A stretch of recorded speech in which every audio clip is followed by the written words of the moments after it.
o kung ano inyong sasabihin, sapagkat ituturo sa inyo ng Espiritu Santo sa oras din yun ang inyong dapat sabihin. Ako niya, kapag in-acknowledge mo ang presence of the Holy Spirit, kapag nakaharap ka na sa taong kakausapin mo, then the Holy Spirit will teach you what to say.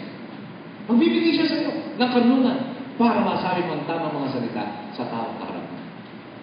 Ito po yung paalala sa atin kapag meron tayong gustong ilapit sa ating Panginoon. Alam niyo, example ng ating Panginoon sa Kristo napakaganda. Pinag-aralan namin ito kanina sa soul winning program and training program sa mga officers. Sa John chapter 4 verse 7, 1:4-7, ang sabi ng Panginoon sa babaeng sumasalok ng tubig doon sa balon, dumating na isang babaeng taga Samaria upang umigib ng tubig. Sa kanyang sinabi ni Jesus, painumin mo ako. Ako yung meron siyang, ang Panginoon sa Kristo meron po siyang tinatawag nating panimulang salita na nakakakuha ng atensyon para makapag-start ng conversation. Bakit? Sabagat yung babae, nakakonsentrate siya sa tubig. At dahil nakakonsentrate ang heart and mind ng babae sa tubig, yun ang ginamit ng Panginoon upang ang babae makuha niyang atensyon. Sabi niya, pwede mo ba kung painumin mo ako ng tubig? Yan sabi ng Panginoon. At doon sa course of conversation, mapapansin po ninyo, dumating sila sa lugar o sa panahon na hindi na yung tubig na yon sa balon ang pinag-usapan. Kinonek ni Christ ang lahat sa another water, the living water. And that is Jesus Christ. Ang sabi ng Panginoon, lahat ng iinom sa tubig na nandyan sa balon na yan, mauuhaw.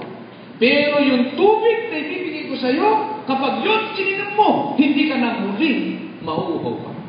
At ang sinasabi niya is all about Jesus Christ. Kapatid, ano po yung pinag-usapan ninyo ng kaibigan mo, nagkita kayo sa palengke, nasa opisina kayo, kapag nag-start po siya ng conversation, tiyak ko po, may kukonek niyo yun sa inyong pananampalataya. Subukan po ninyo. At mabibigla kayo, with the presence and the help of the Holy Spirit, magagawa po niya yan. Sikapin po ninyong huwag kayo mag-entertain ng negative sa inyong kaisipan. Alam mo, maraming mga bagay sa dating na ito ay hindi nangyari sapagkat may mga bagay pong negatibo na in-entertain natin sa isip. Halimbawa po, kapag yung kapitbahay mo, ito siguro pangalawang ulit na sinabi, kapag ang kapitbahay mo, lasenggo, babaero, yan ha? Siguro, hindi lang babae, nagsusugal pa. Baka sabihin mo, ay naku, sayang lang kung imbitahan ko yan. Sayang lang na kung pupuntahan ko yan. Kasi yan, kay Satanas na yan, hindi na magbabago yan. Kapag gano'n ang ating sinabi, then you're already condemning the person. You're already judging the person. And we don't have the right to judge. It is not our part to judge. Our part is to just share the Word of God. Pasagan na natin. Sabi nga po rito ng isang man si Andrew Whitman, author of Free to Hope, self-consciousness and fear of what others will say, however, will hinder our witness. Stephen was a table waiter, Acts 6, not an apostle. He was brought before the most wicked opponents of Christianity. He could have retreated because he felt he yielded to the Holy Spirit's control of his life. As a result, his faithfulness to Christ, even to accepting death by stoning, mightily moved the unbelievers and laid the basis for Saul's conversion. Kung si Stephen, nakita niyang mahirap yung kanyang pangangaral, ay umatras. Dahil sa takot na baka siya'y batuin hanggang mamatay, walang pag-asa si Saul upang maging Pope. Alam niyo, dahil sa kanya, si Saulo, na persecutor, pumamatay ng mga Kristiyano, dahil sa kamatay na ito, ay nakita po natin na kung paano si Saul ay nakonverte para maging isang Kristiyano. Huwag po niyong pabayaan kayo ay maharang ng maling kaisipan. Negative thoughts. Don't you ever entertain negative thoughts. What is in your mind will be the action of your body. Tandaan mo natin yun. In Proverbs 23:7 nakalagay po doon, for what is in your mind is what you become. For what is in your mind is what you become. Kung ano nasa sa isip mo, nagiging ganun ka. Kaya pag entertain mo sa isipan mo, hindi ko kaya yan, hindi ko kaya puntahan yan, ay hindi mo talaga kakayanin. Kasi nakalagay na sa isip mo, hindi mo kakayanin. Pero maganda sana yung Philippians 4:13. Sana masabi mo, I can do all things through Christ who give me the strength to do it. That's the best verse. That's the best verse. Philippians 4:13. I can do all things through Christ who give me the strength to do it. Alam kung bakit po, mula pa nung mga nakalipas na mga buwan, ito na po lagi pinag-usapan natin. Kasi napakaikli na po ng panahon. Napakaikli. Sabi nga po ni Paulitan sa Signs of the Times, meron po siyang maikling poem. Ang title po, Clock of Life. Nakalagay po doon ay ganito. The clock of life is wound but once, and no one has the power to tell just when the hands will stop, at late or early hour. To lose one's wealth is sad indeed. To lose one's health is more. To lose one's soul is such a loss that no man can restore. 39 people died while you are reading this short poem. Every hour, 5,417 go to meet their Maker. What are you doing to help reach them with the gospel ere they are cast into hell? After reading the poem, ano sabi doon? 39 people died and died. Ibig sabihin ng bawat segundo, may namamatay. At yung namamatay na yun, maring very close to you. Maring member of your family. Maring namatay na yun, ay kapitbahay mo. Maring namatay na yun, ay kamag-anak mo. Namatay siya na walang pag-asa. Namatay siya walang Kristo. Namatay siya na walang pag-asa sa pangako ng Diyos. Kasi yung dapat magsabi sa Kanya ay hindi nagsabi sa Kanya. Nakdusa. Kasi yung ilaw tinakot at hindi inilantad. Namatay siyang nasa kadiliman. Sino sa palagay niyo ang merong pananagutan? Yung taong tinanggap ang ilaw, pero tinakot ang ilaw at namatay ang tao sa kadiliman. Mga kapatid, napaka-importante po na malaman natin na meron tayong responsibility. At itong responsibility ito, binibigyan ng God sa atin. I'm sure all of you are aware of the recent earthquakes near Guian, Eastern Samar, Philippines. Guian has had the largest earthquake in Guian. 12 earthquakes today, August 31. Ang sabi doon, 7.6. Same place. 12 earthquakes in the past 7 days. This week, 7.6. 14 earthquakes in the past month. This month, 7.6. 59 earthquakes in the past year. This year, 7.6. Mula sa earthquake alert via Twitter. 7.6. Remember the earthquake in Baguio, Tagupan, and Camaratan City? 7.7. Malakas po yung earthquake. Sa Japan is, I think, 7.9. Nagdulot ng tsunami. Meron tayong kapatid dun sa Orchidarium, sa Baguio, sa Barnum Park, na nakita po mismo ng kanyang mga mata. Kapatiran po natin sa church. Treasurer po ng church. Nakita niya kung paano ang lupa ay pagbuka ng lupa, lumabas ang maitim na mga liquid na may init, umuusok pa. Then magsasara, then magbukas, magsasara, then magbukas, magsasara. No wonder, halos lahat ng mga bahay bumagsak, maraming mga malalaking mga hotel ay bumagsak. Natatandaan po ba natin, siyempre nangyari din sa tsunami sa Japan, na kung paano ang mga sasakyan inaano, na kung paano halos wala ka na makita ng bahay na nakalitaw. Mga kapatid, lahat ito ay kalamitan. I tell you one thing. Earthquake is one of the signs of the second coming of Jesus Christ. Christ will not come unless things like this will happen. Basahin mabuti Matthew 24. Makita natin ito lahat ng mga signs. Earthquakes everywhere. And we are not exempted. Metro Manila is not exempted. Kasama po tayo. Kaya nga po, Hindi po doon sa mga material na bagay tayo dapat umasa. Our hope should be in Christ Jesus. Our trust is not on things that we have. Our trust should be in Christ Jesus. Kaya kuminsan, bakit nakakalimot tayo na lahat ng ating isip at puso nakatuon kung paano tayo kumita and everything. Samantalang maraming beses na pinapalala sa atin 1 Timothy chapter 6 verse 7 that wala tayong madadala pag namatay tayo. Lagi kong binabanggit sa inyo na 36 years na ako nangangaral. Sa 36 years na yan, ilan akong dinala ko sa sementeryo. Never na merong extra truck sa likod. Nang namatay, nililibing, na nakalagay doon ang kanyang mga paboritong refrigerator, television, player, what? Iniiwan na sa bahay. Walang madala. Wala, lapit-lapit lang ng dagat sa atin. Di ko kayo tinatakot.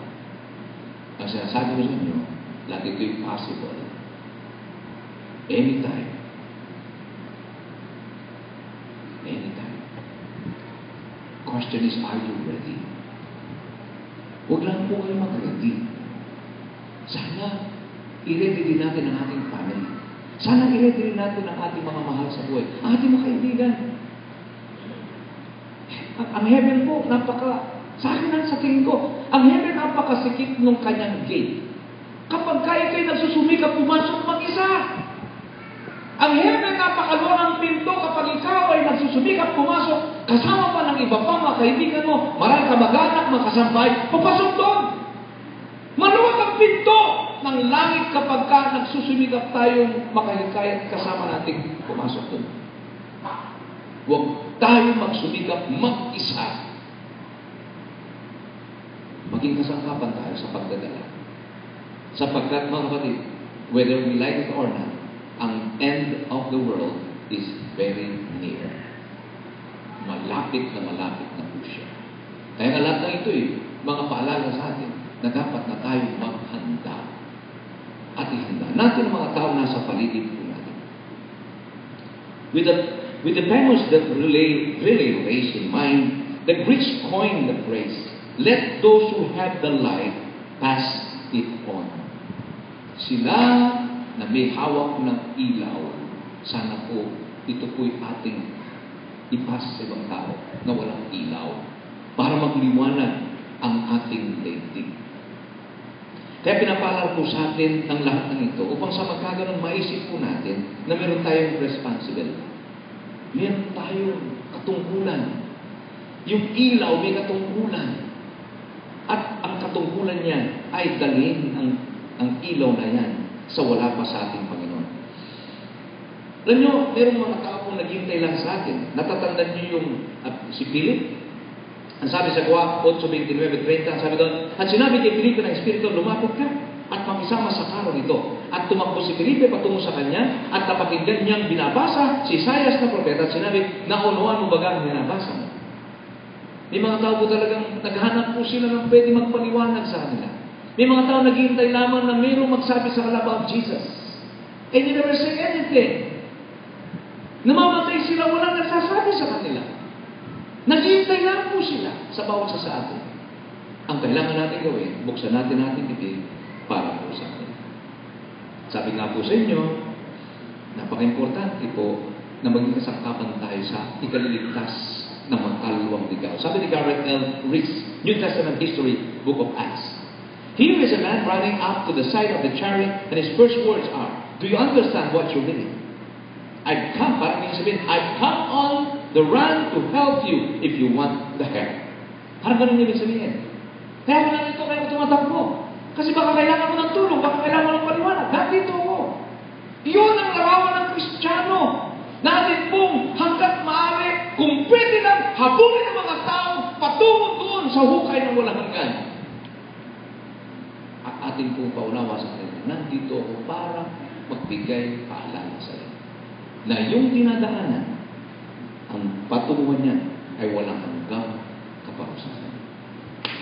Ang mali, bago magtapos, itong nakalipas na mga linggo nito, ang aking pong pong pinagpapasalamat sa nangamatay na ito na bigla ang tinawag po sa atin sa church ay mga may edad na at mga mananampalataya pa.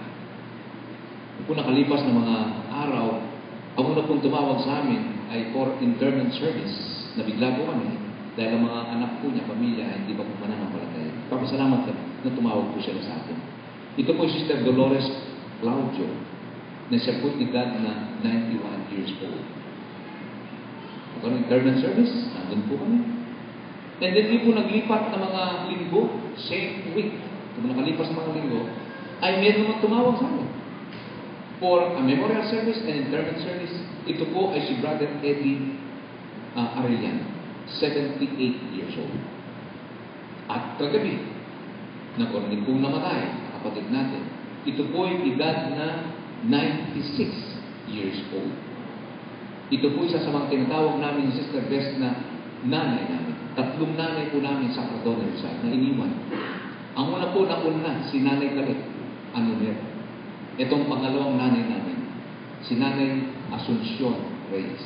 Mother po ni Brother Into o Jans Reyes na diakono po natin sa church.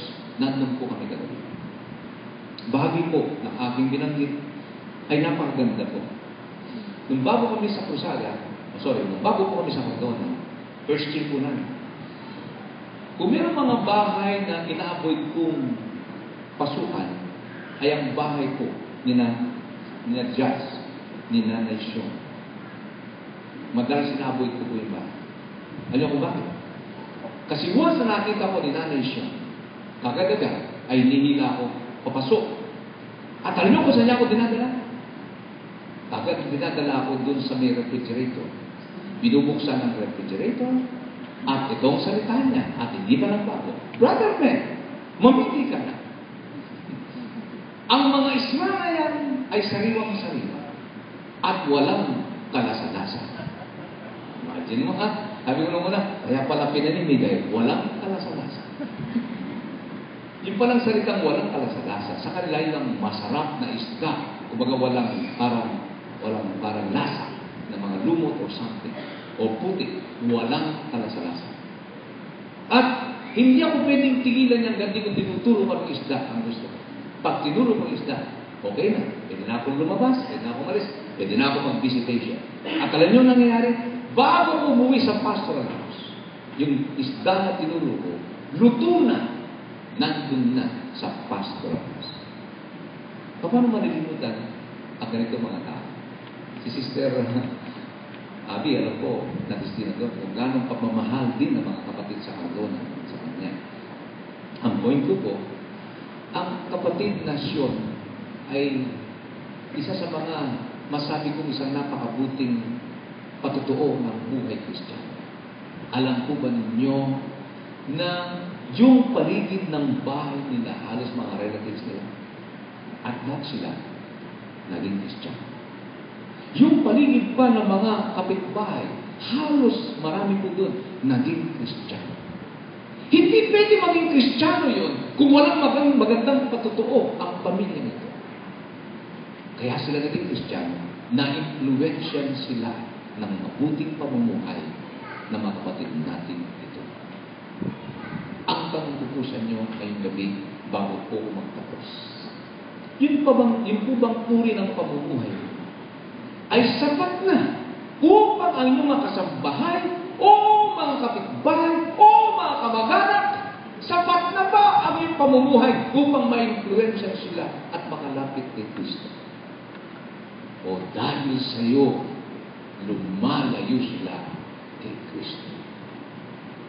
Kapatid, itong malaking pananagutan natin. Kahit di tayo nagsasalita, ang mga kapitbahay nakatingin ng mata sa atin. Lalo dito sa church, alam namin nakatingin lahat yung kapitbahay dyan sa amin. Paglabas namin ng kapilya. We are praying in this secret na kami ay nagiging mabuting kapitbahay sa Cardona Church. Kaya nga po mga kapatid, kayo po, kumusta kayo? Natandaan nyo, ang influensya natin ay importante.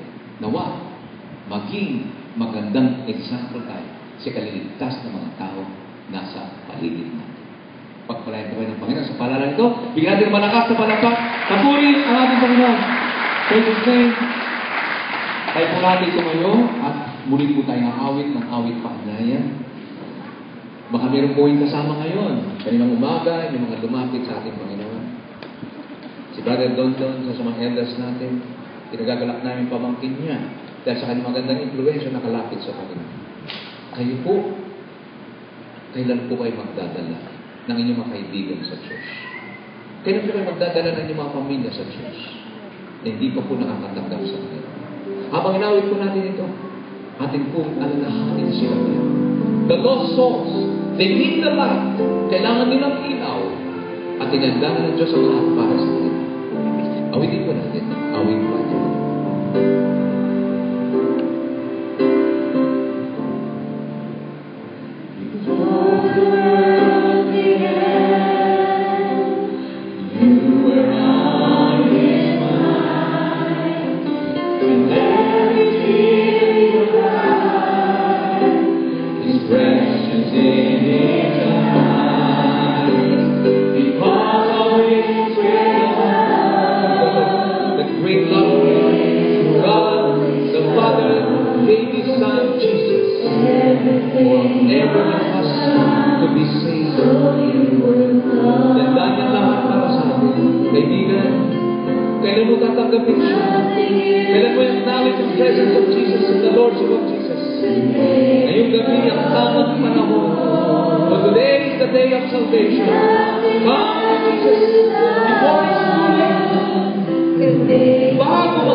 Panginoon, salamat po sa iyo.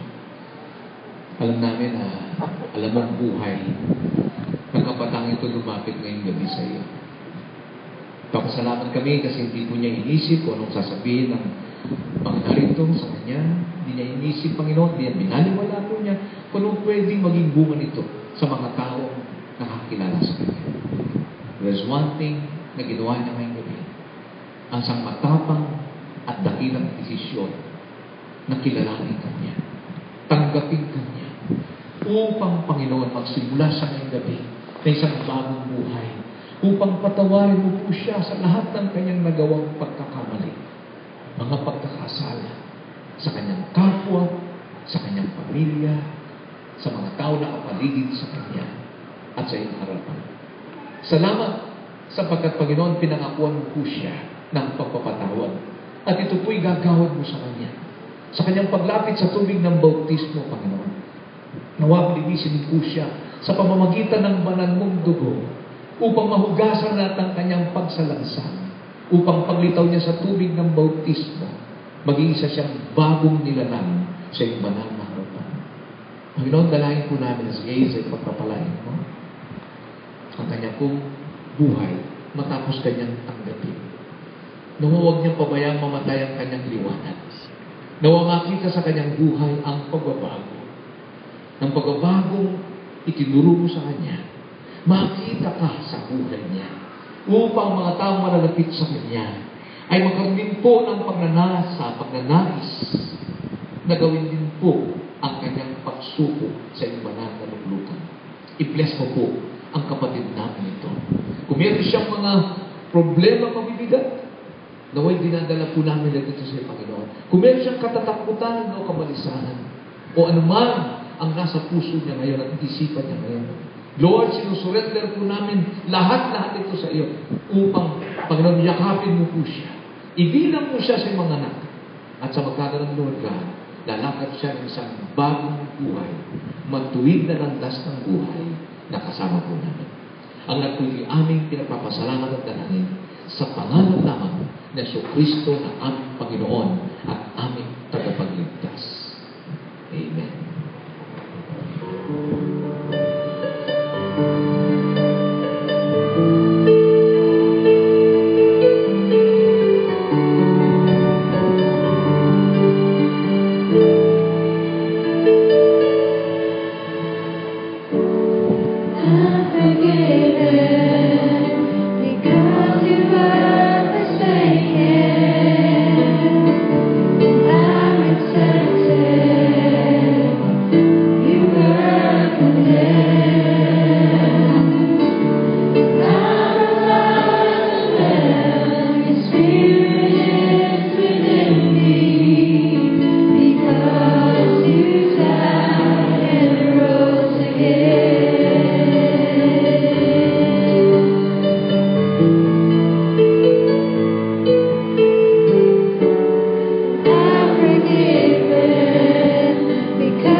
Pinakita po niya ang dakilang pagmamahal sa bawat isa sa atin.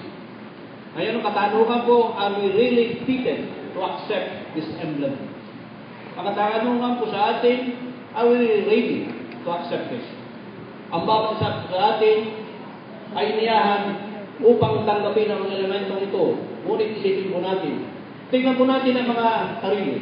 Tanungin po natin ang ating buhay. Tayo ba ay karapat-dapat?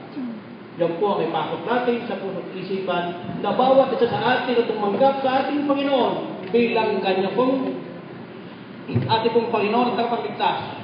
Ang kanyang Espiritu ang tumira sa puso natin, kaya po tayo karapat-dapat na tumanggap sa mga elemento. Pakita po natin ang bagay na ating babasahin. In 2 Corinthians 8:9, we read the word grace or chance. The grace of our Lord Jesus is took to humanity is death. Yet, in the next chapter, later in the book 2 of the Corinthians 9:15, the very same Greek word charis is translated as thanks. Thanks be to God for His indescribable gift. Grace is gratitude. Gratitude is the proper response to what God has done gratis for us. Only the ungrateful will take a gift and not say thank you. Because Christ took the cross, we take the cup. Because He offered His body to be brutalized, we accept the bread from His gracious laid carved hand. We gratefully receive what He graciously gave. Kaya po mga kapatid, sa ating pong narinig, pakinggan po natin ang ilang pong mga bagay po ito na binanggit ko po kanina. I will really invited to accept this effort. Pakinggan po muli at sinasabi po ng mga katawan. Sinabi ni Jesus, kunin ninyo, kanin ninyo. Itong aking katawan na inahandog para sa inyo. Gawin ito bilang pag-alaala sa akin. At sumuli, sinabi ng ating Panginoon, ang sarong ito, ang bagong tipa na pinagtibay ng aking dugo, at tuwing iinumin ninyo ito, gawin ninyo bilang pag-alaala sa akin. Sapagkat tuwing kakain kayo ng tinapay na ito, at iinom sa sarong ito ay pinahayag ninyo ang kamatayan ng Panginoon hanggang sa muling pagpalito. Ito po ang mga salitang binitawan ng ating Panginoon. Tanda po natin ang ating pong mga sarili sa pagtanggap ng mga elemento. Tayo po ay manalangin. Sa muli dakilang Diyos, kami nagpapasalamat sa binigay mong pagkakataon sa bawat isa sa amin na iyo pong tinawag upang kami, o Diyos, ay tumanggap sa simbolo ng iyong katawan at simbolo ng iyong dugo. Upang sa muli, o Diyos, aming sariwain ang dakilang pag-ibig na ipinakita mo sa bawat isa amin na kung saan pati iyong buhay, iyong binigay upang kami na iyong mga anak ang magkaroon ng kaligtasan. Kaligtasan na kung saan binigay mo sa bawat isa sa amin. Kaya narin mo, Diyos, ang mga elementong ito, pagpalain mo, and the same way, O Lord, sa bawat isa na tatanggap. And we know, Lord, that this thing that we are doing is the right thing. Kaya po kami, O Panginoon, muli nagpapasalamat sa pagkakataon kong ito. Grant us ang mga bagay kong ito na ibinigay mo sa amin sa pag-alala sa mga bagay na ginawa mo, na ipakita mo ang tunay na pagmamahal ng isang Diyos at tagapagligtas. Sa lahat pong ito, Diyos, aming pinagpapasalamat sa matamis na pangalan ni Jesus. Amen.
Ayun po ay ating pong masasaksihan.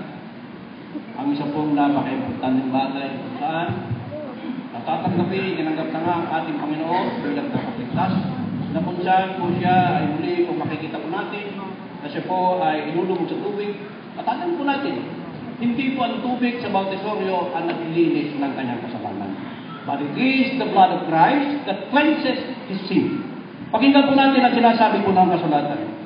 So, makatuwid tayo namatay at nalibing na kasama niya sa pamagitan ng bautismo upang kung paanong binuhay na muli si Kristo sa pamagitan ng dakilang kapangyarihan ng Ama, tayo na may mabuhay sa isang bagong pamumuhay. Sapagkat kung nakaisa tayo ni Kristo sa isang kamatayan tulad ng kanyang kamatayan, tiyak na makakaisa niya tayo sa isang muling pagkabuhay tulad ng kanyang pagkabuhay. Sapagkat ang lahat na nabautismuhan kay Kristo ay pinananahanan ni Kristo.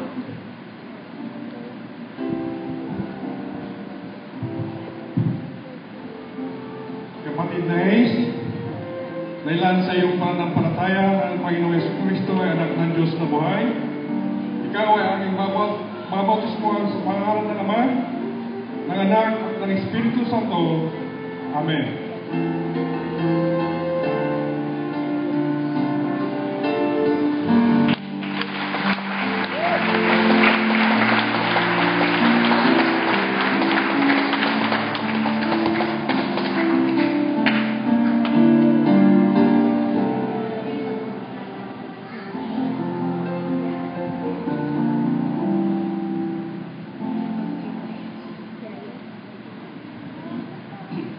Ating pong pakinggan ang ilang pong pagkakatataan patungkol po sa pagkakamay. Tayo po ay tumayo.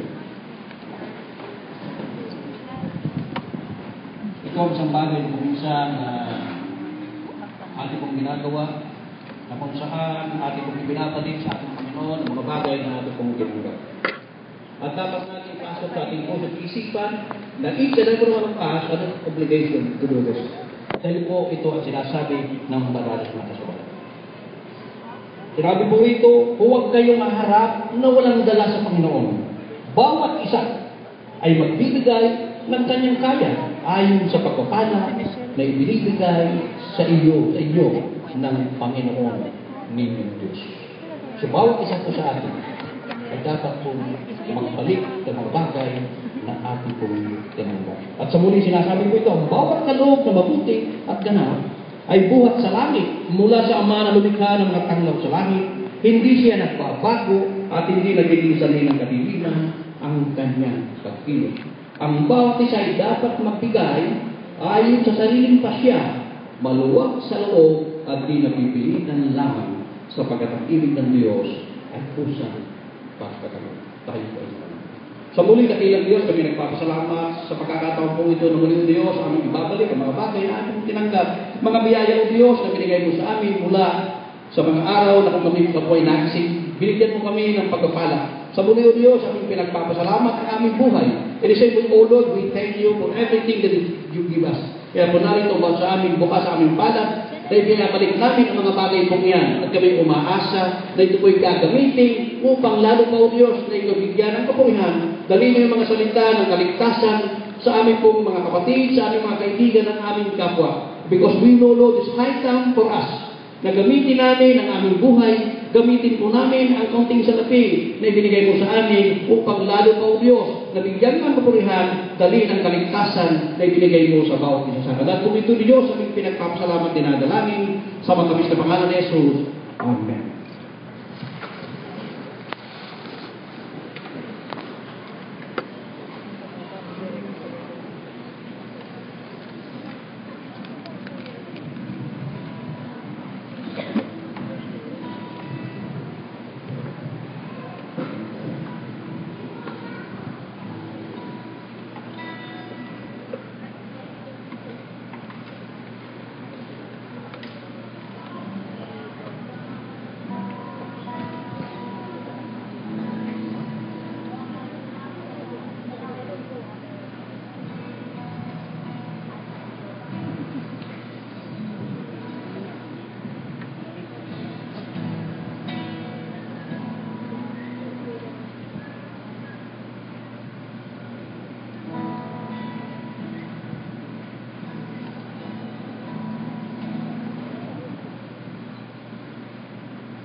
Purihin po ang Panginoon sa napakagandang awitin na ating po napakagandang. Or po sa ating mga kapatid, pinsan. Yes. From Canada. Okay. So, salamat sa pagpapala ng ating Panginoon na ating pong napakinggan. Tunay nga po na nagbigyan kaluguran ang ating Panginoon. At narito po ang ating mga balita. Ito po ang balita kanina po patuloy pong sinagawa ang Church Officers Seminar. Every Sunday po ito para po sa mga leaders po, para po sa mga leaders no, na sila po ay willing na mag-share ng gospel. Kaya po salamat sa Panginoon. Maganda po every Sunday nagkakaroon po ng seminar ang ating po mga officers. And then, meron din po ang Wednesday Bible Study and prayer meeting. Ang topic po natin ay letter number 26 na po tayo. Letter number 26, ang memory verse po ay preach o mangaral. At ang Book of Romans po naman ang ating Bible quiz. At tayo po ay nag-aanyaya na kayo po ay tumalog. Dito po sa ating pong panalanginahan at 7:30 p.m. Diyan po tayo sa may labi. At din po para lang lingguhan, ating po itong atinan mula po sa umaga hanggang sa hapon. ay nagkakaroon po ng pag-aaral ng salita ng ating Panginoon Diyos. At ang topic po sa September 9, ano po, Faith Builds Assurance. So, tayo po ay panananawagan, mapatuloy po tayo ng malong mula po sa umaga. At ganito po ang panawagan ng Evangelism Ministry para po sa editing. Kayo po ay hinahanya namin na magpugnayan kay Brother Mel or kay Sister Edith para po makatulong dito po sa gawain ito dahil napakalaki po ng magiging part at malapit na po matapos yung pong ating ibibigay, no? Yung pong ating share sa ating pong mga kaibigan. At ganun din po, ang panalangin po natin, lagi po natin gagawin, lagi po natin gawin ang pananalangin, ang prayer partnership ministry, dahil ito po napakalaki po ng nagagawa ng panalangin, hindi po ba? So sa pagkakataon po ito, ating pong binabalita na ang radio program po natin bukas, huwag po natin kakalimutan, DWD 11:24 sa ating pong mga talakilitan. At maaari niyo po kami makita, click lamang po ang www.afpradio.ph.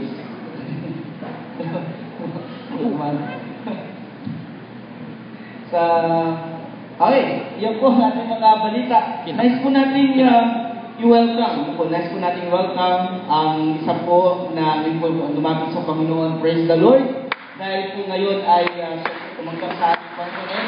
Actually po, last Saturday, nagkaroon po kami ng Bible study, although 1 year na po siya umatang dito. And na-accept niya ang ating Panginoong Kristo nung Saturday at ngayon po yung kanyang baptism. Praise God. Salamat din sa ating mga kabataan na patuloy po na nanalangin para po kay Hayes. So ito na po ang ating pong bunga ng ating panalangin. So patuloy natin siyang mag-pray. Yung ating mga kabataan na kayo po ay mag-invite, no? Invite natin at ipakilala natin si Jesus. Yan, ito po ang mga magandang halimbawa. Okay? So, doon din po yung ating mga kapatid na nagliliwag po ng kanilang mga arawan. Ano po, ang nagliliwag po September 1, ngayon po September 2, di ba? Tapos sa John, di ba? September. September 5. Si J.A. Yan. Siya. Kanina natin nung si J.A. nung sa linggo. Siya. Babang tinilig si Joanne, no? Si Ate Joanne ang birthday. And then si Joseph. Si Joseph Bulalayaw. Ayan. Nakita ko, panimbasa sa akin yung mga kakalang niya si Joseph. Thank you po sa pananalangin para po kay Joseph. Napatuloy po natin dito na sa kanyang pong pag-aaral. Meron pa rin po tayong mga panauhin na nakasama natin ngayon. Ang aking pong mga kababayan mula po sa Church of Christ at Bongbongan, Taga Cardona, siya si Brother Edmond, Sister Lolet, at si Elaine ko nakasama po natin sa Church of Christ at Bongbongan. Okay. Sila po ang pangilitan sa okay, salamat po at kayo po ay aming nakapili ngayong gabi. At ganoon po, Brother Mel, ang isa po sa ating kapitbahay ngayon po ay nakasama natin si Rizel J. Lagamon. Ayan po, kasama po siya Ate J. Nasaan po siya, Rizel? Ayan. Maaari sa po yung Bible study. At ang maganda po nito mga kapatid, dito po ay nagkakaroon ng Bible study sa loob. No? Friday po yan. At Friday po yung umatin ng ating po mga kapitbahay. Kaya po, pag-pray po natin yan. At doon din po, nice din po natin i-welcome para po sa, sa ating mga panaunin, si Justin Cervantes at si Ken Burgos. Nasaan po sila, Brother Ken and Justin. Ayan. Mga pamangkin manahin ito ni Brother Arno, Cervantes. Ay, salamat po. At meron pa po ba tayong mga panaunin ngayong gabi? Baka po meron pa tayong mga nakasama. Kayo po ay aming mabati bago po tayo manilanan. Tayo po natin sa kayo, batiin po natin sila ng may kasiglahan sa pangalan ng Panginoon.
Tayo po'y manalangin.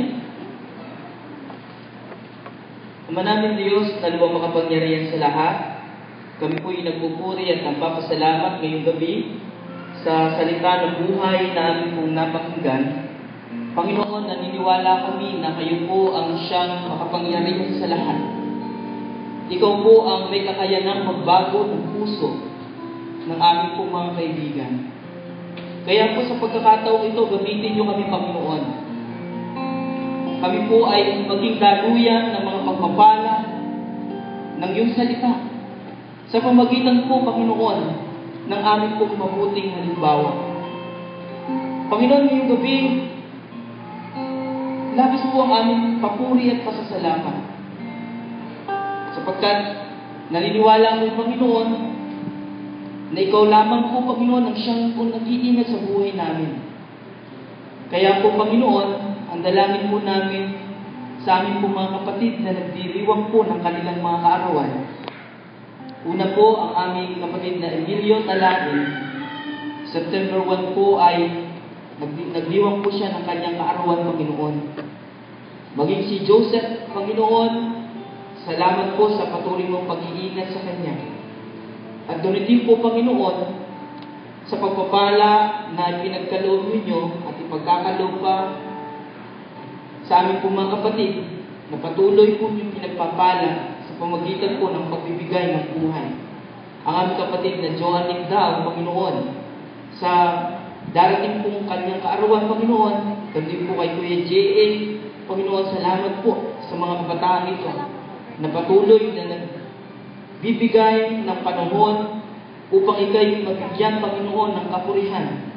Nawa po, Panginoon, tulungan niyo po sila at ingatan. Panginoon, dalangin din po namin ang aming pong kapatid na Hayes Flores na ngayon po ay tumanggap sa iyo, Panginoon, hanggang sa tubig ng bautismo. Amin po siyang dinadalangin. Alam namin, Panginoon, sa kabila ng kanyang kabataan, napakarami, Panginoon, ng mga pagsubok na darating sa kanya.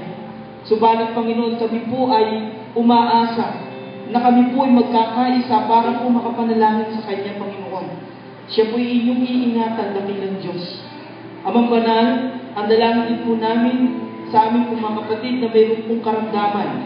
Ang aming pong kapatid na Merlin Dionisio, salamat po, Panginoon, dahil siya po'y pinatnubayan ninyo, maging ang doktor na tumingin sa kanya, masang matagumpay, Panginoon, na operasyon, Panginoon.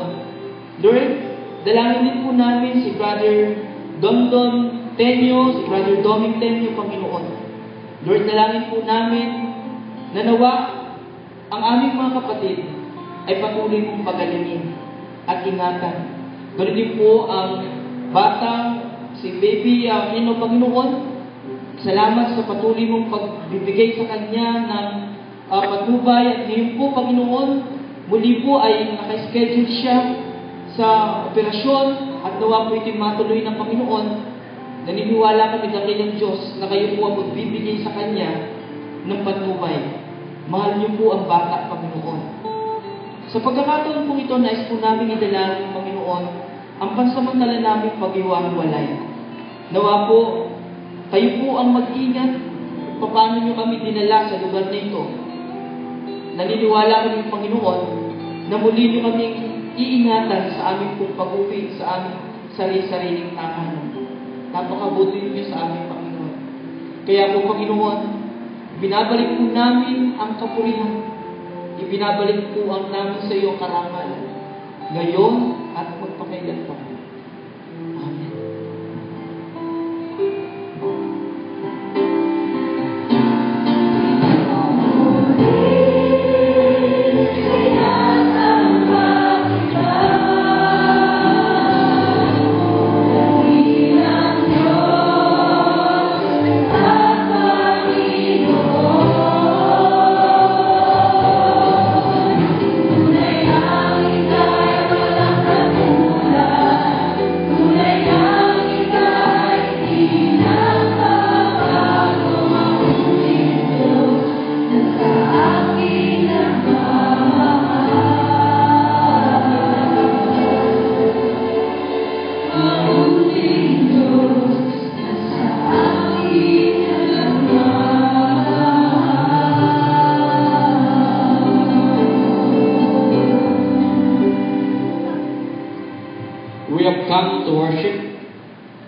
are going to depart to serve.